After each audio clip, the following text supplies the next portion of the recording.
गण गणपते नमः। मैं अन्नू बजाज ज्योतिष एडवाइजर आध्यात्मिक इच्छा पूर्ति यात्रा में आप मेरे साथ चल रहे हैं। शिव महापुराण की कथा में 14वां अध्याय सुन रहे हैं। नारद जी बोले, हे ब्रह्मा जी, इस कंद का चरित्र सुनकर मुझे बड़ी प्रसन्नता हुई। अब आप शिव गिरजा के अन्य चरित्रों पर भी प्रकाश डालिए।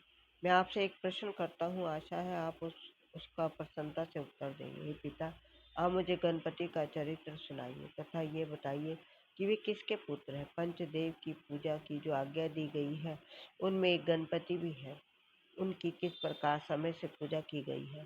तीनों लोगों को उन्होंने किस प्रकार जीता तथा उन्होंने किस प्रकार इतनी ख्याति प्राप्त की, यह आप मुझे बताइए। मैंने कई बार ये सुना है कि गणपति जी भी गिरजा के पुत्र, परंतु उनके विषय में कुछ विशेष नहीं जानता।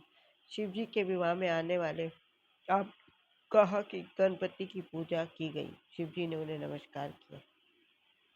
मुझे इसमें बड़ा संशय है कि दोनों बातें एक साथ कैसे हो सकती है। ये सुनकर ब्रह्मा जी बोले, हे नारद, तुमने वास्तव में बहुत अच्छा प्रश्न किया। हम तुम्हें गणपति की उत्पत्ति तथा उनके पद आदि से अवगत कराते हैं। गणपति विष्णु आदि के समान ही प्राचीन देवता वे अलग अलग पांचों देवताओं में बटे हुए हैं। नारद, जब शिव जी गिरजा के साथ विवाह करके अंतःपुर में विहार करने लगे, तब शिव एवं गिरजा में ऐसा प्रेम बढ़ा कि उन्हें रातों रात दिन व्यतीत होते हुए कुछ भी न जान पड़े। ये दशा देखकर सब देवता मेरे पास आए। तब मैं भी चिंतित होकर उन सबको साथ लेकर विष्णु जी के पास पहुंचा। स्तुति करने के पश्चात सब वृत्तांत उन्हें कह सुनाया। शिव जी 1 सहस्त्र दिव्य वर्षों से विहार कर रहे हैं। पता नहीं ऐसे विहार से कैसा पुत्र उत्पन्न होगा। अस्तु, आप ही इसके विषय में कुछ बताएं। विष्णु जी यह सुनकर बोले, हे ब्राह्मण, सब उचित तथा शुभ होगा। हमको ऐसी युक्ति करनी चाहिए कि शिव जी का वीर्य किसी प्रकार से पृथ्वी पर गिर पड़े, जिससे गिरजा के पुत्र न उत्पन्न होने पाए, नहीं तो वह ब्रह्मांड भर को जलाकर भस्म कर देगा। ये सुनने के पश्चात मैं तो अपने घर चला गया तथा अन्य देवता कैलाश पर्वत को गए। देवताओं ने शिव जी के द्वार पर जाकर उन्हें आवाजें दी। तब शिव जी बाहर निकल कर आए। उस समय देवताओं ने प्रणाम करके स्तुति की, कहा, हे प्रभु, आप संसार को पवित्र करें। शिव जी देवताओं का आश्चर्य समझकर कहने लगे, मैंने तुम्हारे मन्नत को अच्छी तरह समझ लिया। तुमने व्यर्थ ही मेरे आनंद में विघ्न डाला। यह बहुत ही बुरा हुआ। अब मेरा वीर्य सिर से नीचे की ओर जाता है। तुमको इसको कौन लेता है। ये कहकर उन्होंने अपना वीर्य पृथ्वी पर फेंक दिया, जिसके तेज से सब और प्रकाश हो गया।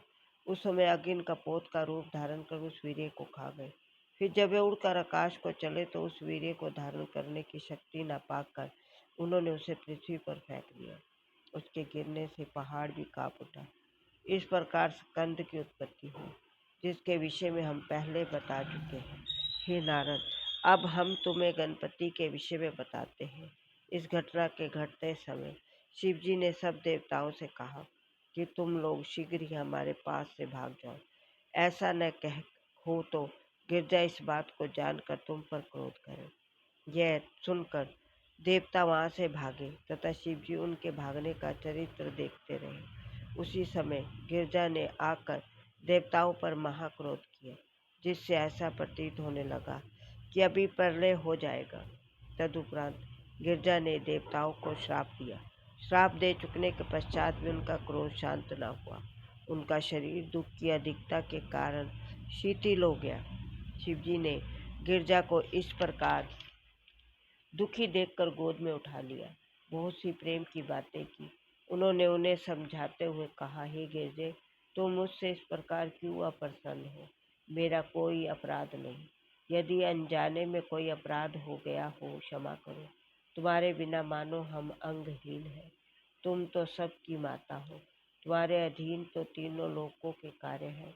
बिना तुम्हारे सब निर्बल है। अस्तु, अब प्रसन्न होकर तुम हमारे तथा सबके दुख को दूर करो।